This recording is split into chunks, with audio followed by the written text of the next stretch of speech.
So today I'm going to be showing you guys how I draw eyelashes. This is a piece of artwork that I made. It's a drawing of my eye, and I'll be breaking down some of the techniques that I used in it. When drawing eyelashes, you want to follow a couple fundamental rules. The first being, you want to make sure that you're looking at your reference. A lot of times we're spending more time drawing than looking at our reference, and it really should be, at the very least in the beginning, about 50-50. So let's get a look at our reference. A lot of times when you're looking at eyelashes, they do form, especially on the bottom, these little V shapes here. So that's one thing that you want to take note of. Another thing that I want to take note of is that these are not leveled. So you have some eyelashes that are low, some eyelashes that are higher, and the same thing up here. These are really high up on my eyelid, and these are right at the edge. So that's another quality observation. And drawing realistic portrait art is all about making quality observation. Another thing that I'm seeing here is that we have these blonde eyelashes. I don't have eyelashes that are blonde. So what you're actually looking at is they're absorbing and reflecting light. So I actually think that that's going to make the piece look a lot more realistic. So I'm actually pretty excited about that. And then for the most part, the eyelashes fade away. So you can see that here where the image is very sharp and they kind of just dissolve as you get towards the edges. Some of them even become blonde. And it's also important to note that they start off very thick and very saturated, and they also get very light, and they start to become more transparent as you come closer to the edge. So these are all things you want to pay attention to. You want to make sure you're looking at your reference. How can you possibly know what you're drawing if you're not looking at it and making observations? I'm going to just break down my general technique. So what I'm going to do is I'm going to grab my brush, my eyelash / eyebrow brush. And this is a great brush because its shape is specifically shaped for eyelashes and eyebrows. So you can see it starts pretty thick and then it starts to get thin. And if I zoom out here, you'll see there's even some texture there. It's a really responsive brush, and I'm going to go real light at the end. And you always want to make sure you start from the root with this brush because it'll give you a pointed tip. So very quickly, I'm getting that eyelash effect. I'm going to do that V shape I was talking about earlier with the eyelashes. And then what we want to do, I have a palette already set here, is I'm going to add a little bit of texture. I'm actually going to go to my Xerox ballpoint pen. And this is just a brush that looks like if you Xeroxed a ballpoint pen, like you get this really cool fuzzy effect, and it creates some really good texture. So just to add a little bit of texture to this, and a lot of times people don't even see this texture, but I enjoy adding it. I'm going to make the root very dark.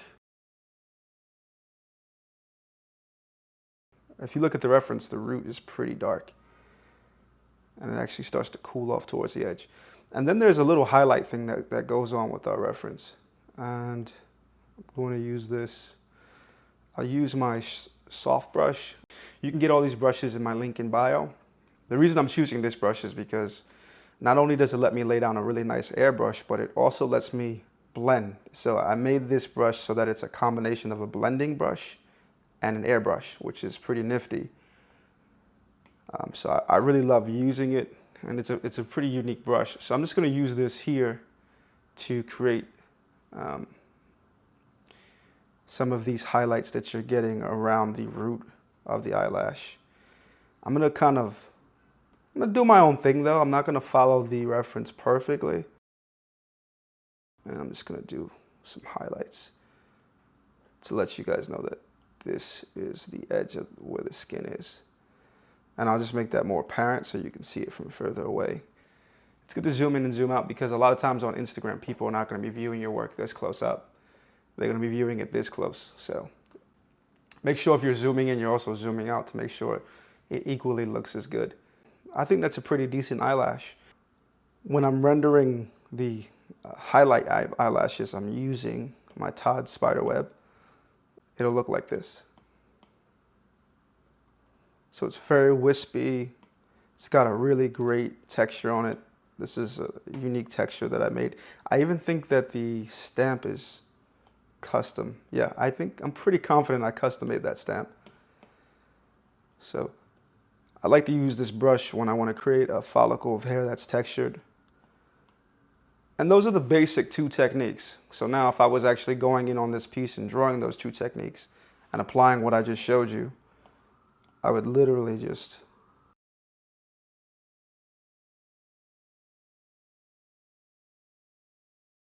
I'm gonna add some highlights there, just at the edges. Remember, some of the eyelashes actually turn blonde at the edges where it's thinnest. I'm overusing the technique more than it's shown in my reference, but I just really like the technique. And then here I'll go back and I'll choose my eyelash / brow brush. I'm gonna go and choose this color.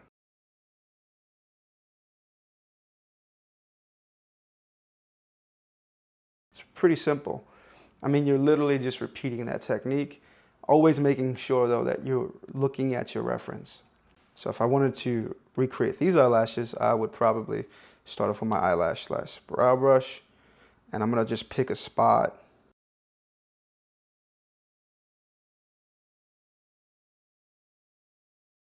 And I would just draw that spot. I'm gonna draw a quick line so that I know what the shape of the eye looks, so that I can use that to get a feel for where certain eyelashes should go. Let me do freehand. And don't be afraid to use the select tool and move things around. I do it all the time, and so do most professional artists. So that's right around there. I like to draw a spot and then skip the in-between and draw another spot. It just helps me keep things accurate to the reference because I know, okay, this goes here and this goes here, and then I just draw the in-between stuff. I don't always get it right, but for the most part, it works out. This reference is great because the original reference that I was drawing didn't have mascara.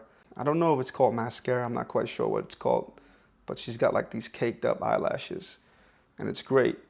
The way you want to draw that is you just want to make certain parts of the eyelash thick and certain parts thin. I'm actually going to go in here and just add some texture because her eyelashes have a lot of texture because of the makeup.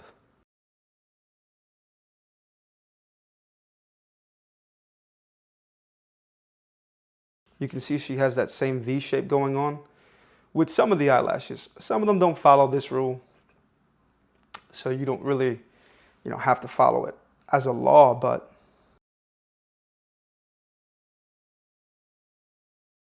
so that's how I would draw the bottom ones. And the top eyelashes, a lot of times if you're looking directly at the eye, they kind of they curve. Let me do this. They come out of the skin, they go down and they curve up. And you can see how they're coming out and then curving up. And because the focus is on, it looks like the eye, everything that's really close, so the base of the eyelashes is in focus and the edges are out of focus. And that's something that we can easily draw. So let's just replicate this effect of the eyelashes coming up. Going down and then curving up. And then we would just grab a blending brush. I'm going to use Sheba Soft, which is the world's softest airbrush. And I'm just going to blend that out. Grab my eraser. Boom. And we've very quickly created this effect. Like the same exact effects. We've had the same texture. We have the same shape going.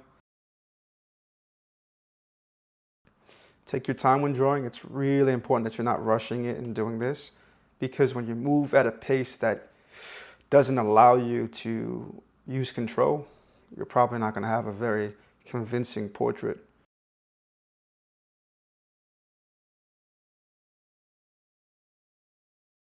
So just want to make sure it's curving back.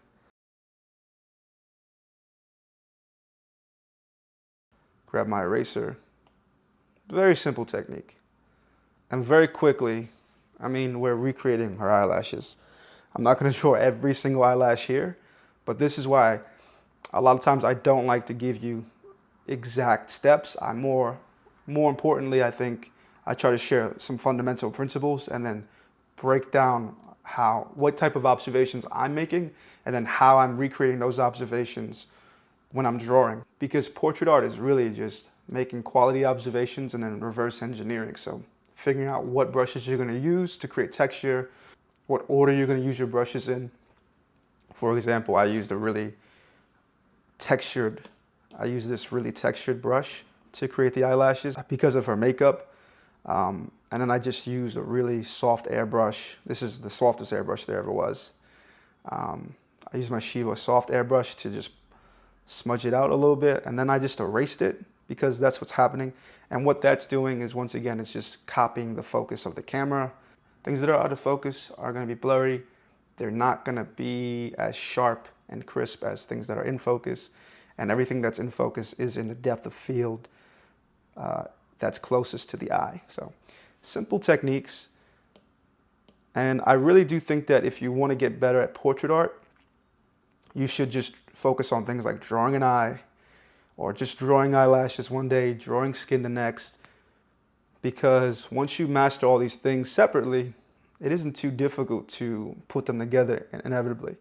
So the last thing I'll talk about is color saturation. So a lot of times when we're drawing, we use like the same colors and we just change the value of that color. But you don't want to do that because life has a lot of color. And if I'm looking at her eyelashes, there's actually some almost like a purplish color towards the blend. If you look at the base, there's this yellow color. And this is when I talk about making quality observations, this is exactly what I'm talking about, is looking at the piece. What are the colors? What are the values? What's in focus? What's out of focus? What's the texture like? Because when you can make these observations, you can go, okay, cool. Well, I kind of have an idea of how I reverse engineer that. So yeah, we have a little bit of purple in certain areas, like right here. You can see that's if I zoom all the way in, you can see that's basically pink. And then if you zoom into other spots, that's more brown. And this is great. You want to make that observation. You want to go, okay, cool, we got a little bit of pinks in there. So I'm going to try to create that pink as best as possible. I'm going to open up a new layer. And it's only in certain spots. Let's do purple. Just saturate it a little bit. I'm going to choose an airbrush, my soft airbrush, which is lit. And I'm just going to do that. I'm just going to draw the color just at the edge. Gaussian blur. And maybe I'll just make it a little lighter. And then I'll get that pink that she had going. And I'll put it here in the base. I feel like that's too light. Let's go a little darker. Let me select that. Gaussian blur. It's a little too dark. So it's a little subtle touch. It's nothing too crazy, but because there's color there, it looks more realistic. And if I bring up my original reference, or rather the original piece of artwork that I'm basing this lesson on, you can see I have some yellow inside of the eyelashes. I have some purple. I mean, and this is really unrealistic purple, this purple that I'm using here. Yeah, I have some like dark yellow greens going on. I have a lot of different colors, and I do the same thing with skin. Like some parts of the skin are orange, some are orange yellow, some are this peach color. When you saturate your artwork like this, you give it more of a realistic feel, and this is exactly what you want. So I hope that clears up how I approach drawing eyelashes, just breaking down the techniques. And I think what's also important that I don't see enough people doing when they're giving a lesson like this is teaching you how to make the observations, teaching you how to break what you're drawing down into a shape, colors, and texture, and then with that information, trying to reverse engineer it. If you guys have any questions, feel free to just ask me below. I'm going to be doing more videos like this, and I really, really want to help you and give you guys the best, most helpful content possible. So if you have a question, if you're confused about something, just ask me below, and that'll help me for the next one. If you guys are interested in buying some of the brushes that I used in this video, the link is in my bio. They should still be on sale, so definitely check that out. I know the sale's ending soon. So yeah, if you have any questions, shoot me a comment below. We'll get that figured out. And I'll catch you in the next one.